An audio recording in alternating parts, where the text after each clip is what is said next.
Alright, yeah, so Guardians of the Galaxy Volume 3.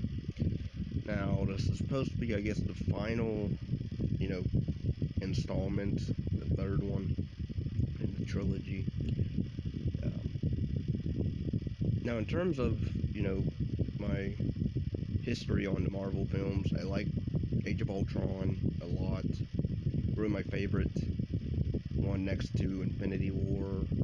And then it would be Spider-Man, Homecoming, Far From Home. And that's kind of it. I mean, oh, and I like some of Doctor Strange as well. But everything else is kind of just there for me. I know a lot of people seem to they love Winter Soldier, and I do like some of the Iron Man movies as well. I do like them for what they are. I'm not a big fan of the solo, Captain America films. I do like Civil War, although that you can argue that's Avengers 2.3. But this one, a lot of people are giving it praise, rightfully so. If anything, I would say now a problem I do have with the marketing of this one, that I swear it said in the trailers or whatever, or in interviews, James Gunn or somebody was saying how, we're gonna have deaths of, or some of the Guardians are gonna die, or one of the main Guardians are gonna die. I don't want to spoil anything. Even though it's out already, but I do recommend people to actually go see this one or check it out on streaming or whatever. Now I did see, of course, the first two. I saw snippets of the first, or not the first, this second one, Volume 2. I didn't mind what I saw. I do want to rewatch the full movie. The first one, when it first came out, I was kind of okay with it. I wasn't really into it like everybody else was. But after seeing this, I do want to go back and actually watch the first two films, especially the first one. Also the Thor films. I do like the second one. I know everybody on the planet Earth hates the Dark World. I actually don't mind that one. But yeah, pros. I mean, you have James Gunn coming back to, finish his trilogy of these films. And I'm not going to get into the whole, behind the scenes issues with that, but I thought he did decent. I thought he did really good with all the characters. So positives, I will give James Gunn for directing. The actors, the camera work in this is really good, especially the fight scenes. He loves doing his 360s. He did it in the Suicide Squad. And he does it here. I'm sure he does it in the other Guardian films. So pretty cool camera work. Adam Warlock, I believe, character's name in this. I can't remember what. I know he's supposed to be a villain, I believe. Yeah, Adam Warlock. I'm not familiar with him. I don't know if he's an X-Man villain, but yeah, he's in this. I don't know if he's an X-Man villain or Avengers villain or whatever, but he's in this. You didn't really need him. I'll just say that you didn't really need him, because his whole, he has a purpose, kinda why he's in this, working for the main bad guy, but he's kind of treated as a joke, where I feel like in the comics he must have been like a bigger threat. I could be wrong, but yeah, he's kind of. So if you're a fan of Adam Warlock, he is a bit of a joke in this. So take that as you will. The acting's really good from everybody. I will. I'll say the highlights for me were Rocket Raccoon for sure. Bradley Cooper's voice acting is on point. The special effects are really good. I saw some comments I was reading after the movie were some people were complaining about the music, how the music completely sucked in this. I'm like, what? How? I like the soundtrack to this one a lot. It's a lot of old school um, and actual songs that go with the scene of of what's happening. Whereas most Marvel films or DC or any other movies put all that rap hip hop junk on the soundtrack. It's like it doesn't have anything to do with the movie at all. But you know, I liked his choice of music here.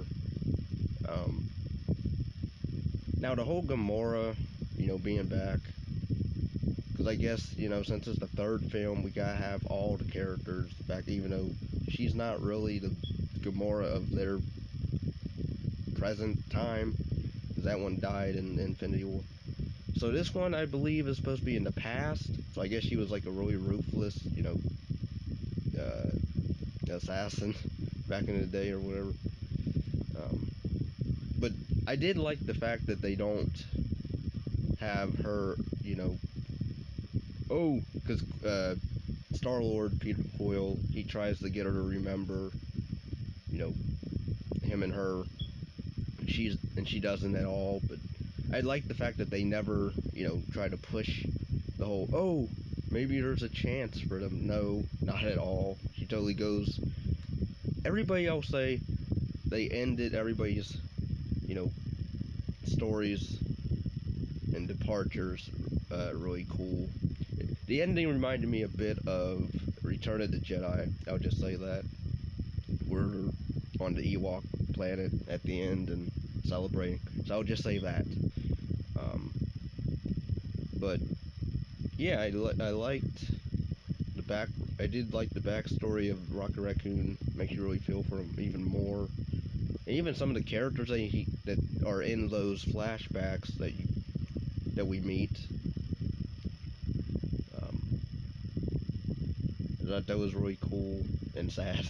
And James Gunn does try to push like PG-13 stuff sometimes, because in this there's a scene where Rocket Raccoon really goes rabid on a certain character, and you think it's like a horror movie for a few seconds.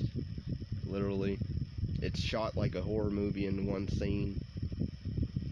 Of course, the one scene where we get introduced to some new characters of Rocket Raccoon's backstory, it reminded me of Toy Story, of Sid's room. I'll just say that. If anybody remembers, you know what I'm talking about. With the Sid scene in his room. But yeah, the cons, the things I would say I have a problem with is the villain in this. He's a bit over the top, a bit too loud for me, I guess, or too animated. Um, he wasn't really scary as much, really. Like his whole thing of experimenting on animals or whatever, like to create the perfect society or whatever. The way he goes about it is really like he knows Rocket Raccoon is like really smart, but he instead of trying to get him to, instead of lying to him, like trying to buy him into believing in his cause, which he did, and then the guy totally just reveals his true colors, and oh no, you're not going to the promised land. So yeah, you have that. So the main bad guy is an idiot to begin with. Well, you create a creation that knew how to create other creations that you couldn't get to obey you or whatever, but he could. But then you mistreat him, and so what do? You try to, because I guess this movie does also have social commentary on animal testing or whatever, which I'm against as well. So, but yeah, overall, um, My only problem with the film is the villain. And oh, also another highlight aside from Rocket Raccoon is I loved. I don't know how she is in the comics, but I liked the Mantis character. I know she's in the volume 2. She's introduced. I guess she's supposed to be Peter Quill's sister or half sister. I was like, what? When they mentioned that in this movie at the beginning, I'm like, what? So that threw me off. But I liked her character. I thought the actress, I don't know how to pronounce her name, but the lady that plays Mantis, I thought some of her dialogue and scenes with either Drax or Nebula, that was really good, really entertaining. She showed some emotion as well in some scenes, especially the one scene where she's defending Jax over Nebula. So yeah, overall, I liked the film. Can I say it's one of my favorites, or in my top, you know, 10 Marvel films, let alone top 5? I don't know. Might be in the top 10, I'll say that. But again, I'm not really a big Marvel fan, so. But I did like Ant-Man Quantumania, so, you know. I know, and a lot of people hated that film, but I liked it, so, you know. Anyway, also, I did see Across the Spider-Verse. I like that one as well. I don't know if I like it more than the first one, but it's pretty good. Um, I thought the animation seemed like it's the same animation as the first one, but okay, I guess, you know. But yeah, leave a comment, leave a like, share, comment down, subscribe, and next time.